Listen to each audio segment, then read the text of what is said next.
Fala, amante da música, tudo bem com você? Hoje no canal Pensando Nisso, vamos falar sobre a música Snuff do Slipknot. Olha, quando a gente pensa em Slipknot, vem logo à cabeça aquela imagem, né? Energia caótica, o som super agressivo, as máscaras, macacões, os 9 caras no palco. É uma força bruta mesmo, né? Com certeza. É uma identidade muito marcada. Exato. E por isso mesmo que Snuff foi um choque tão grande na época. Do nada eles lançam uma balada acústica, super melancólica, vulnerável até. Totalmente fora da curva do que eles faziam. Uma surpresa e tanto. Pois é, então a ideia hoje é justamente mergulhar nessa música. Tentar entender a história por trás dela, sabe?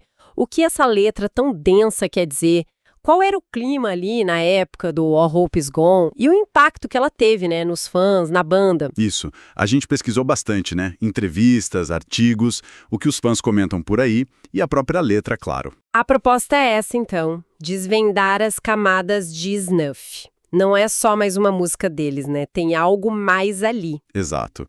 É entender um momento muito específico, muito carregado de emoção para eles.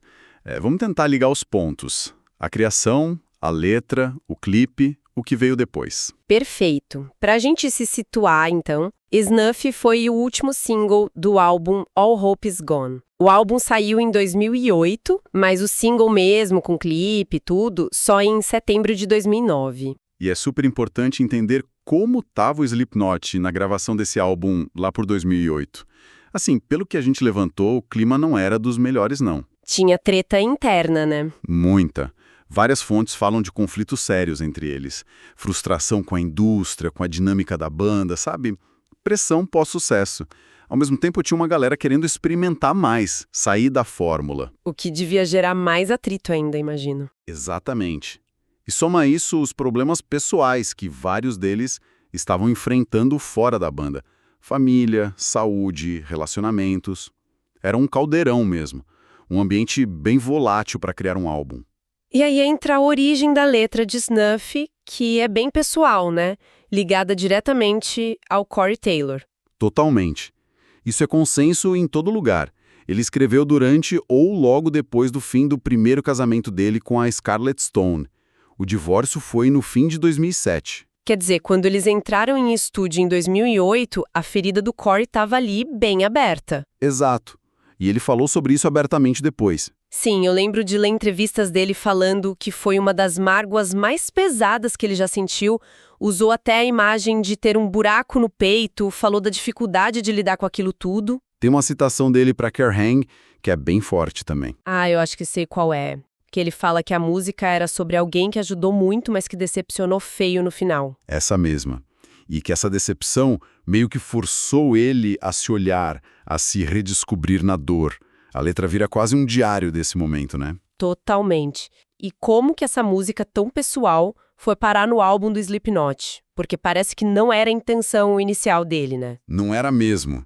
Tem aquela história famosa que o Joey Jordison contou. O Corey tinha feito uma demo acústica bem crua, só pra ele, talvez. Não era pro Slipknot. E o Joey ouviu. Ouviu e ficou mexido. Achou muito honesta, a melodia pegou ele. Aí, olha a ousadia. Sem o Corey saber, ele foi pro estúdio e gravou uma bateria em cima da demo. Sério? Que doido. Pois é. No dia seguinte, ele mostrou pro Corey. E a reação? O Corey desabou. Chorou ali na hora, ouvindo a própria dor com a força da banda por trás, mesmo que contida. Nossa, que momento. Decisivo. O Joey até falou que considerava Snuff a obra-prima do Corey. Isso mostra o peso que a música já tinha ali dentro. Uau. Bom, então vamos fazer o que a gente combinou, entrar na letra. Tentar entender essas camadas. Podemos ir por temas, né? O primeiro que salta aos olhos é essa mistura de vulnerabilidade com dor e uma coisa meio de culpa transferida. Logo no comecinho. Bury all your secrets in my skin, come away with innocence and leave me with my sins. Essa abertura já dá o tom, né? A interpretação mais comum é essa, tipo, eu absorvi seus problemas, seus segredos, mas no fim você sai limpa, inocente, e eu fico aqui com os meus erros, meus pecados. Tem uma sensação de de injustiça aí, né? Uma troca que não foi equilibrada. E essa vulnerabilidade não fica só nisso. Ela se mistura com um monte de coisa. Amor, raiva, uma autodepreciação pesada. Tipo naquele verso, Love is just a camouflage for what resembles rage again. Brutal, né? Ele admite que o sentimento tá tão zoado pela dor que amor e raiva viram quase a mesma coisa. Uma máscara pra fúria que tá ali dentro. É muito cru. E isso leva para aquela autoflagelação que você falou. My heart is just too dark to care. Ou aquele I don't deserve to have you.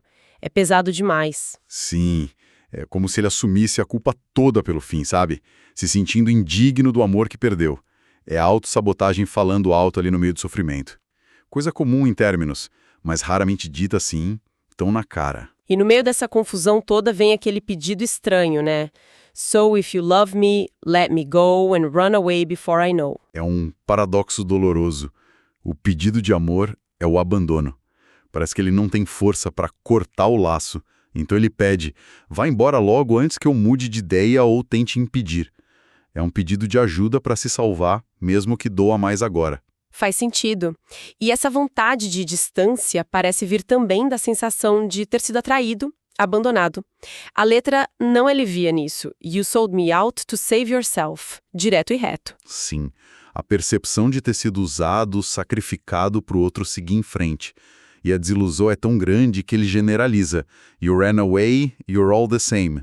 Angels lie to keep control. Ah, essa parte dos anjos. É forte, né? Ele coloca a pessoa no mesmo balaio de outras que já foram embora. E essa imagem do anjo que mente para controlar sugere uma manipulação por trás de uma aparência boazinha, sabe? Uma crítica à dinâmica de poder que ele sentiu na relação. É muita emoção junta, mas mesmo com essa raiva toda, essa mágoa, ele não consegue esconder que é difícil largar, né? Tipo, I still press your letters to my lips. Exato. É um gesto físico quase. Um apego às memórias, a presença da pessoa nas coisas. Mostra que a cabeça entendeu o fim, mas o coração ainda não. E tem aquela parte que ele meio que culpa o outro pelo fim. I couldn't face a life without your light, but all of that was ripped apart when you refused to fight. Sim, ele reconhece a importância da pessoa, sua luz, mas joga a culpa do fim na falta de esforço do outro, na recusa em lutar. É uma forma de lidar com a dor, talvez. Culpar o outro pela perda daquele futuro que ele imaginava. E tem aquele verso que sempre me pega pela honestidade brutal. I only wish you weren't my friend, then I could hurt you in the end. Nossa, esse é complexo. Revela que tinha uma amizade forte ali, complicando tudo. E na dor, ele admite que queria revidar, machucar de volta, mas não consegue por causa dessa amizade. É confessar um impulso sombrio nascido do sofrimento, mas contido por algo que ainda resta. Muito humano, né? Mesmo sendo perturbador. Muito. E aí, depois dessa montanha-russa toda, vem o que muita gente considera o ápice da música, né? Aquele verso. It took the death of hope to let you go. Sim. Foi preciso a morte da esperança para te deixar ir. Essa frase é uau. É a constatação de que só dá para seguir em frente quando não existe mais nenhuma esperança de voltar. A esperança que a gente vê como boa aqui vira o último obstáculo. Ela precisa morrer para ele se libertar. É a imagem final da perda, né? Muito forte. Demais. E para fechar o ciclo, o último pedido. If you still care, don't ever let me know. É tipo, não me conta se ainda sente algo, por favor. Uma barreira final para se proteger. Saber que ainda existe algo lá traria tudo de volta. A dor, a esperança falsa que ele acabou de matar, ele precisa do silêncio para poder se curar. Um final bem desolador. Mas necessário, dentro da lógica da música. Uma letra que é um soco no estômago mesmo. E essa crueza toda foi pro clipe também, né? Que é bem diferente do que a gente espera de clipe de metal. É quase um curta-metragem. Totalmente, produção bem cinematográfica. Direção do Clown, né, percussionista da banda e mente visual, junto com o P.R. Brown, que já trabalhou com muita gente do rock. E o elenco? Malcolm McDowell, o Alex de Laranja Mecânica e a Ashley Lawrence de Hellraiser. Bem inesperado pro Slipknot. Tem um peso diferente, né? E visualmente o que mais marca é o Corey sem máscara, de novo. Sim, já tinha rolado em Before I Forget e Dead Memories, mas aqui parece ainda mais exposto. E o final? O final é chocante. Ele vestido igual a mulher, a personagem da Ashley Lawrence, que ele persegue o clipe todo. Super perturbador. O que o Corey falou sobre isso? Qual a explicação? Ele disse que era para representar um colapso psicológico mesmo. A perda, o estressor é tão forte que o cara, para lidar com o vazio, meio que se torna a pessoa que perdeu, assume a identidade dela. Uma forma bizarra de autopreservação, mostrando o tamanho do estrago mental. O clipe leva a dor da letra para um nível de terror psicológico quase. Nossa, faz todo sentido. Com essa letra e esse clipe, não é surpresa que a música tenha conectado tanto com as pessoas, né? Virou um ponto fora da curva, mas muito querido pelos fãs. Muita gente se identificou na hora, com histórias de coração partido, luto, relações complicadas. A honestidade brutal foi o ponto-chave, eu acho. E isso se refletiu nos números também, né? Com certeza. Por uma balada acústica de uma banda de metal extremo, foi muito bem nas paradas. Chegou em segundo lugar na Mainstream Rock da Billboard nos Estados Unidos. Na época, foi a melhor posição deles nessa parada específica. Melhor que Psychosocial, Dead Memories, uau! Sim. E ainda ganhou platina nos Estados Unidos, Canadá, Nova Zelândia, prata no Reino Unido. Mostra que furou a bolha do metal, sabe? Mas a história de Snuff ainda tinha uma virada, né? Uma bem triste. Pois é. Aí entra a camada mais pesada de significado, que ninguém imaginava. Em maio de 2010, só 8 meses depois do single sair, o Paul Gray, baixista original, um dos pilares da banda, faleceu. Foi um choque gigantesco. Devastador. E claro, isso ressignificou o Snuff completamente. Aquela dor da perda na letra, que era sobre o divórcio do Corey, começou a ecoar também o luto pela morte do Paul. A letra sobre não conseguir deixar ir, a dor da ausência, ganhou outro peso, né? Um peso enorme. Isso ficou muito claro nas performances ao vivo, principalmente do Corey solo. Ele dedica a música ao Paul, né? Frequentemente. Toca a versão acústica e dedica a ele.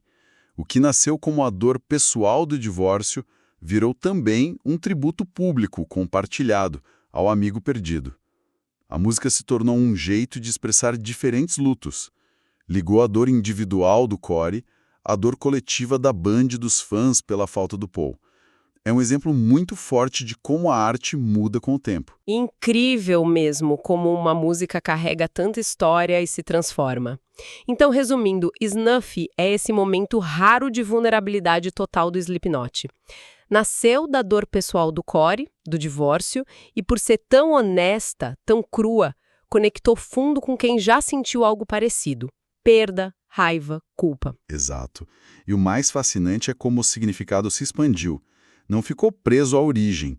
A morte do Paul deu um novo propósito para ela, virou um hino de luto compartilhado. Mostra como a música pode ir além da história do criador e virar símbolo para experiências humanas universais. Amor, perda, dor. E isso deixa a gente pensando. Saber de todo esse contexto, o divórcio, a tensão na banda, a gravação secreta, a homenagem ao Paul, muda a forma como a gente ouve Snuff hoje? Será que intensifica a experiência? Boa pergunta. E talvez de forma mais ampla. O que a jornada dessa música nos diz sobre o poder da arte de dar voz a diferentes tipos de sofrimento? Snuff consegue falar tanto do fim de um amor quanto do luto por um amigo. É verdade. Essa capacidade de representar dores diferentes, mas tão profundas, será que isso revela algo sobre a linguagem universal da perda que a música consegue capturar? Fica aí a reflexão. Como a vulnerabilidade, mesmo vinda de onde menos se espera, como o Slipknot, pode gerar a conexão mais forte e duradoura.